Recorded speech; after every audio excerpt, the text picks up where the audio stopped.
Hello all, welcome back to another video of Kat talking about random things. Today, in seminary, we were going over Joseph Smith history, and we also were making a care package for a friend of a friend who attempted to do suicide like a week ago, 2 weeks ago. And we were all doing that, and then for some reason all of this has kind of led up to me thinking about life and the things that we are not really required to do, but sort of really told that we should do, such as mostly like getting married is what I'm thinking about, and marriage and the purpose of that. I just kind of think the concept of marriage is odd. It's like, I love you so much, let's get the government involved so you can never leave. Or if you do decide to leave, it's going to be a big pain in the butt. So I've been thinking about that. In my last video, I mentioned I kind of think love is dead. I think that most people don't have it. And what I mean by that is I don't think love, like in general, is dead. I mean romantic love, like love someone has for a spouse or partner, boyfriend, girlfriend, whatever. I genuinely think most people don't have it. And I've kind of felt this way for a really long time. And back when I was still living with my mom, I was like trying to explain these feelings. And like, because she knows a lot about psychology and she knows a lot about philosophy. She's a very good scholar, I think. But she was like, I can't really remember what her response was, but I kind of think it was like along the lines of like, you're kind of right. Like, not a lot of people actually know what love is when it comes to romance, because I've also been watching a lot of movies whilst I crochet.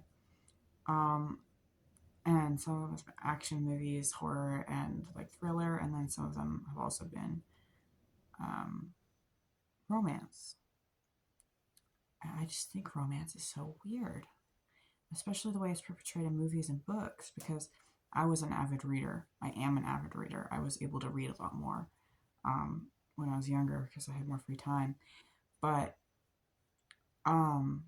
just the way it's in the books, it's just like all this hot, burning passion, and like everything's always moving, and then there's confusion, and then there's like hatred mixed in there too, and like you have to fight, and then you come back together and you're better.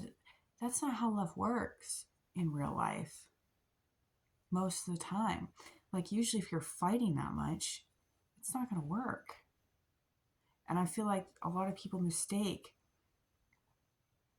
chemistry for love, because there was this person I dated, and he and I had a lot of chemistry, a lot, I feel like, and we were kind of always on the opposite side of things with like almost everything. And so we were arguing a lot, but there was a big physical attraction, and we kind of both thought we were like head over heels in love. And that doesn't mean that neither of us didn't care about the other, okay? That doesn't mean that we didn't like genuinely care if like I got hurt, if he got hurt, or something happened to one of us. We weren't going to be like, oh well, or like, oh no, I lost this person I have this connection to. I don't know how to explain this, but I just think that he and I really didn't have love at all. It was mostly just this feeling. And I have love. I felt it towards my siblings, so huge towards my siblings. And I felt it towards the partner I'm with right now. And it's not really about this big, passionate feeling. It's kind of like this still, quiet inside myself, like, it's my person. And I would frickin' kill to keep that person safe. And that's where a little bit more of like a big passion comes in, is in protection. But that's kind of always just been me. Other people might not feel that way. I'm a very, very, very fiercely protective person. Um, so I don't know. What do you guys think? Like, is love dead in the way that most people view love? Like, I don't think love is what most people depict it as. And a lot of it is trauma bonding. Like, you're arguing and you're fighting, and then one person like hurts you, and then like you get back together, and then you get, and it's like people don't understand um emotional attachment things, like attachment types. Like there's anxious, and then there's avoidant, and then there's disorganized, and then there's secure, and people don't understand it. Like, one of my friends was dating a avoidant, and he was anxious. So while he was running after her emotionally, not like literally, he was running after her screaming, "Come back, love me, I love you so much." That just made her even more uncomfortable, because um avoidant attachment people don't like to have a lot of space. I'm disorganized. I personally am disorganized. So, for instance, if my partner is being super clingy with me and like talking to me all the time, and I feel like demanding most of my attention, I'm going to start backing away a lot emotionally. I'm going to start pulling away and trying to create this distance that I need to feel comfortable. And, but then if he stops that behavior, or if I don't reach like a certain quota of time I need to spend with him, whether that be via text, phone call, or in person, then I start to be that. I start to be super clingy and really attached to him. So that's what disorganized is. It's a combination of anxious and avoidant. And I think I lean more towards avoidant, especially lately. Um, but that's just me. So obviously, I think other people are going to be different. But I don't know. I just have like this really just lack of hope for love, because I'm young, and don't I can't like 100% say, oh, this person that I'm dating, I'm going to marry, because I'm young. I'm 18.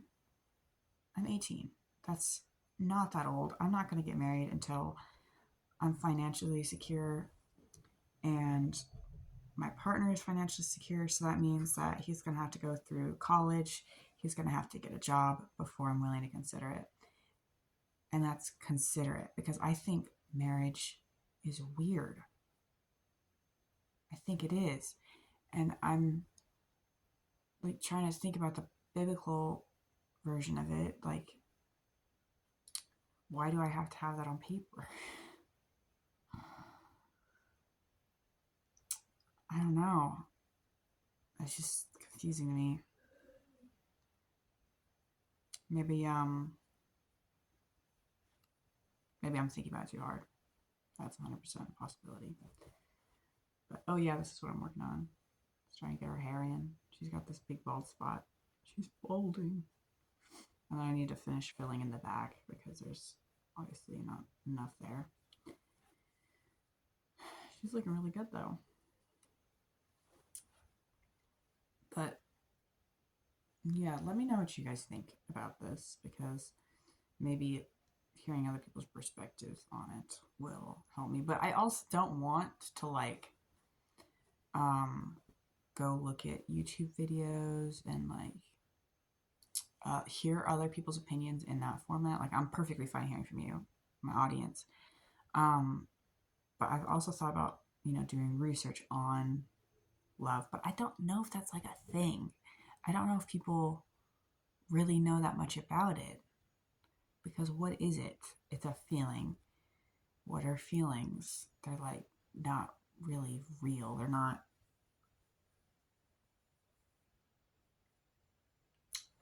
I don't know. This could be also be just an issue because ever since I was little, this could just be a me issue, is what I meant.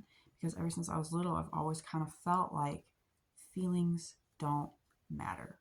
Only thing that matters is physical reality and things that can actually cause you damage or cause you good. And so I've been in this wonderful habit, sarcasm, not sarcasm, this wonderful habit of just having this feeling, and I have this bottle and I cram it in there because I'm like, this doesn't matter at all. So I just, and I throw it away. Don't deal with it again. And that's why I do so well from the outside, is because I don't deal with my problems. Like, I have a lot of heartbreak and trauma from some things that have happened really recently, and I probably should deal with it, but I really don't want to. I really don't.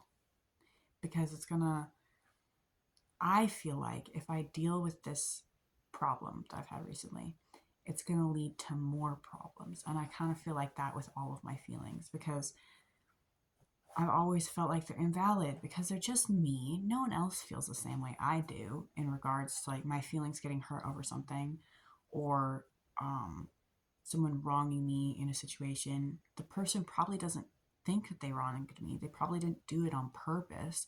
So why should I be the person to dictate that this person needs to apologize? It's just me. They're not offended. No one else is upset about this situation. And it's kind of just maybe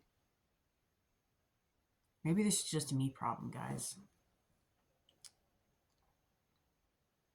Maybe y'all need to tell me if I'm like a psychopath or something because it's gotten to the point where I keep continually bottling up my feelings where in situations where I should feel something, I don't. And I don't really feel it until later when I'm thinking about it again, when I'm in private or by myself or with like someone that I really, really, really trust. And then I can feel it. But like, unless something is super, super bad, I'm not going to get upset about it.